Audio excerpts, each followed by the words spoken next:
Pantas saja jika keluarga Cendana selama ini tidak pernah mendukung pemerintahan Jokowi. Lawang Jokowi ini gak bisa diajak kompromi, bos.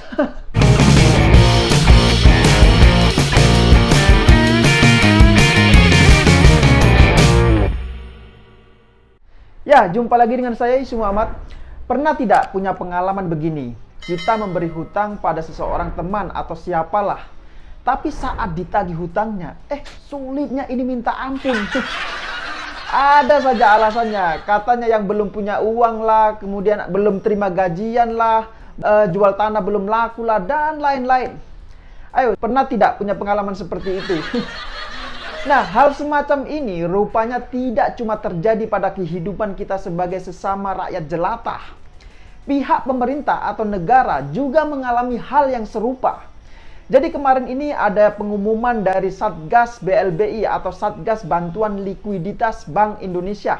Nah, isi pengumumannya itu soal pemanggilan atas nama Hutomo Mandala Putra alias Tommy Soeharto, anak dari Presiden Soeharto yang namanya ini masuk dalam jajaran diktator dan presiden terkorup sedunia abad ke-20. Nah, pemanggilan Tommy Soeharto tersebut dimaksudkan untuk menagih utang terkait dana BLBI yang mencapai hingga 2,6 triliun rupiah. Coba bayangkan, 2,6 triliun rupiah. Itu kalau dibuat beli soto ya, bisa tenggelam satu kampung saya, tahu nggak? Nah, jadi bisa dibayangkan juga ya, kalau yang ditagih hutang ini cuma ratusan ribu saja mereka kadang ini bisa emosi. Terus bagaimana jika yang ditagih hutang itu mencapai hingga triliunan rupiah? Ya jelas ini lebih emosi lah, ya kan? Ya tapi pantas saja jika ada yang bilang kemudian begini, memang rejim Jokowi ini dolim dan bikin susah saja. Ya gimana gak susah ya? Masa sekali nagih hutang sampai 2,6 triliun rupiah? Ya tapi itu kan mereka yang tidak suka atau tidak satu frekuensi saja dengan pemerintahan saat ini, dengan pemerintahan Jokowi saat ini. Tapi yang jelas dari kejadian ini kita jadi semakin tahu, pantas saja jika keluarga Cendana selama ini tidak pernah mendukung pemerintahan Jokowi. Lawang Jokowi ini gak bisa diajak kompromi, bos. Iya kan? Memang Jokowi ini orangnya keras kepala. Nah jadi gimana? Apakah para penonton di channel 2045 TV ini sudah paham kenapa pemerintahan Jokowi selalu direcoki oleh kacung-kacung cendana itu? Ya silakan berikan komentarnya di bawah.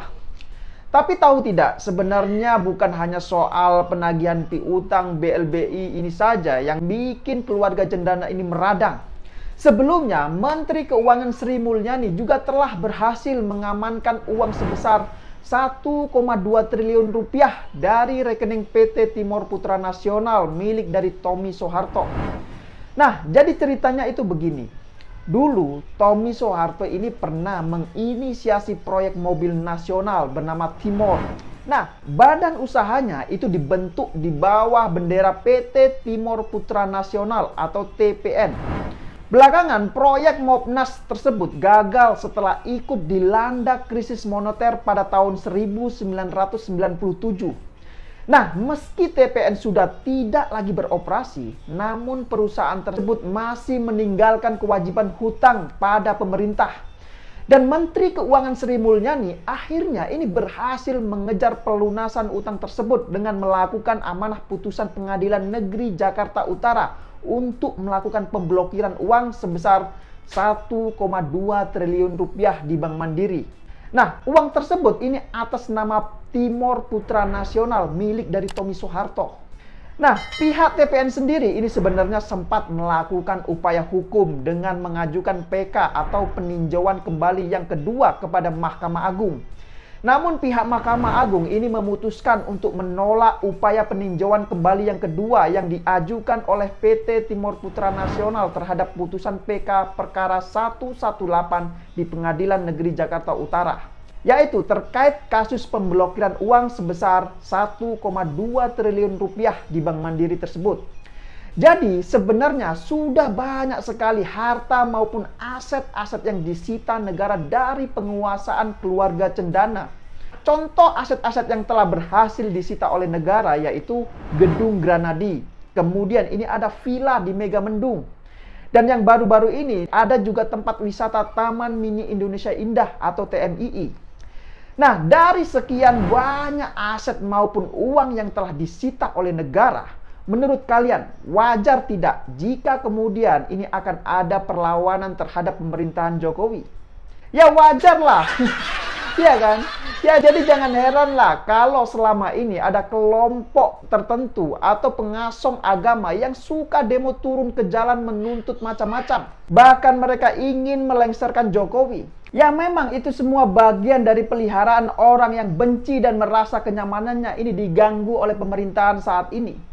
Hal ini tentu berbeda jika kita bandingkan dengan pemerintahan SBY. Di era SBY, suasananya ini memang terlihat lebih tenang, adem, ayem, sepertinya negeri ini tidak ada masalah apa-apa.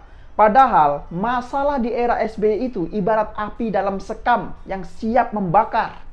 Nah, kenapa saya katakan demikian? Ya, saya sebutkan saja contoh masalah Petral yang tidak bisa diselesaikan di era kepemimpinan SBY. Kita tahu bagaimana Petral itu menjadi ajang banjakan oleh mafia dan para siluman yang dapat merugikan negara hingga ratusan triliun rupiah. Kita juga tahu bagaimana di era SBY ini sering sekali terjadi kelangkaan BBM sehingga rakyat yang mau membeli BBM mereka pada antri semua. Nah, ini jelas berbeda jika kita bandingkan di era Jokowi. Kemudian masalah Freeport itu juga tidak bisa diselesaikan di era SBY. Kita tahulah bahwasanya Freeport ini adalah tambang emas terbesar di Papua sana. Selama 40 tahun, kita ini hanya mendapatkan sekitar 9% saja dari saham Freeport tersebut. Tapi kenapa tidak ada satupun yang demo atau teriak ingin melengsarkan pemerintahan saat itu? Nah, kenapa? Ya karena mereka semua ini telah dibungkam. Nah, kemudian masalah Blok Mahakam, terus ada lagi Blok Rokan, dan lain-lain. Nah, dari semuanya itu, satu pun ini tidak ada yang bisa diselesaikan di era SBY. Dan itu fakta.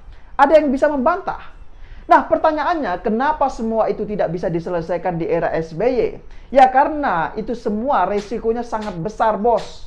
Nah, menurut saya, meski SBY ini lahir dari DNA militer, namun SBY ini sepertinya tidak punya cukup nyali untuk menghadapi semua permasalahan bangsa ini pada saat itu.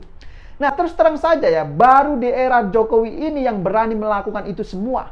Termasuk melakukan penagihan hutang dan menyita aset-aset yang nilainya hingga mencapai triliunan rupiah dari mantan penguasa keluarga Cendana.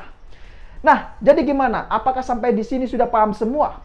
Ya, saya kira demikian opini singkat Okidum kali ini. Pesan saya sih tetap kawal terus penagihan hutang 2,6 triliun rupiah terhadap Tommy Soeharto. Dan jangan lupa terus jaga NKRI. Ya, saya pikir itu. Terima kasih sudah menonton dan sampai jumpa di acara Okidum selanjutnya.